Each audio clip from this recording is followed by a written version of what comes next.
Hi నమస్తే అండి. ఈరోజు బ్లౌజ్ డిజైన్ టిప్స్లో వచ్చేసి నెక్ పార్ట్ అయితే స్టిచ్ చేస్తున్నామండి. పైపింగ్కి ఎవరైనా కానీ ఇట్లా క్రాస్ పీసులు అయితే తీసుకోవాలని అంటారు. ఈరోజు శారీలో బ్లౌజ్లో వచ్చిన స్ట్రైట్ పీసులతో అయితే నేను పైపింగ్ చేస్తున్నానండి.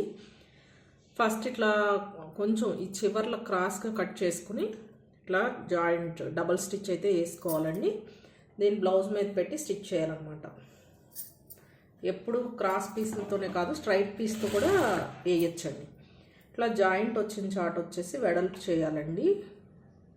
2 సైడ్స్కి డివైడ్ చేయాలి ఇలాగా క్లాత్ని, లేకపోతే అక్కడ పైపింగ్ అనేది లావు వస్తుంది అనమాట. అలాగే శారీస్ వీడియోస్ కూడా చేద్దాం అనుకుంటున్నానండి, వీలు అవ్వట్లేదు. ఒక్కదాన్నే ఉన్నాను, వర్కర్ అయితే రావట్లేదు. అందుకనే శారీస్ పోస్ట్ చేస్తుంది అవ్వట్లేదండి. రేపైతే లైవ్కి ఏదో ఒక టైంలో లైవ్ ప్లాన్ చేస్తున్నాను, కంపల్సరీ జాయిన్ అవ్వండి. కొంచెం పండగ, న్యూ ఇయర్ అన్నీ ఉండటం వల్ల స్టిచ్చింగ్ అయితే ఉన్నాయండి. చూడండి, ఇలా జాయింట్ ఎక్కడ వచ్చినా కానీ ఇలా వెడల్పుగా అయితే స్టిచ్ తీసుకోవాలండి.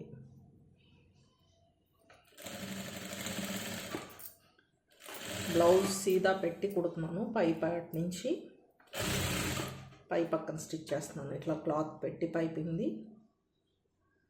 దీనికైతే థ్రెడ్ యూజ్ చేయమండి, ఎందుకంటే క్లాత్ చాలా పల్సగా ఉంది కాబట్టి వితౌట్ థ్రెడ్ పైపింగ్ చేస్తున్నాను అన్నమాట. ఇవాళ